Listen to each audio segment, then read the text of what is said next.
সম্প্রতি কলকাতায় মুক্তি পেয়েছে বাংলাদেশি অভিনেতা জিয়াউল ফারুক অপূর্ব অভিনীত প্রথম সিনেমা চালচিত্র। সিনেমাটি মুক্তির পর দর্শকদের প্রশংসায় ভাসছেন এই অভিনেতা।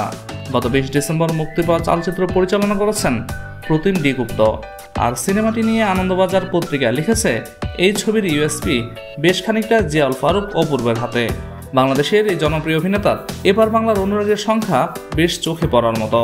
ঢালিউড কিংবা টলিউড দুই বাংলা মিলেই এটি তার প্রথম সিনেমা। আর নিজের প্রথম সিনেমাতেই তিনি বেশ বুঝিয়ে দিয়েছেন তার অভিনয় আর উপস্থিতির জোর কতটুকু।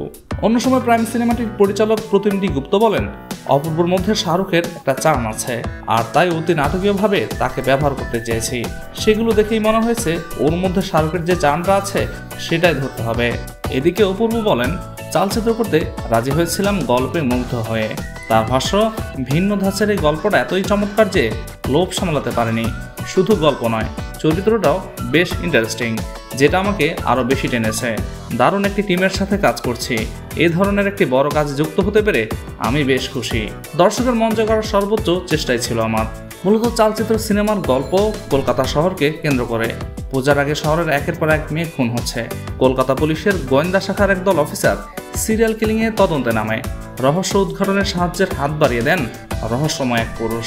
আর সেই রহস্যময় পুরুষের চরিত্রে অভিনয় করেছেন জিয়াউল ফারুক অপূর্ব। গত 20 ডিসেম্বর অপূর্ব অভিনীত চালচিত্র সিনেমা ছাড়াও সঙ্গে মুক্তি পেয়েছে খাদান, সন্তান ও 5 নং স্বপ্নময় লেন সহ আরও কয়েকটি সিনেমা।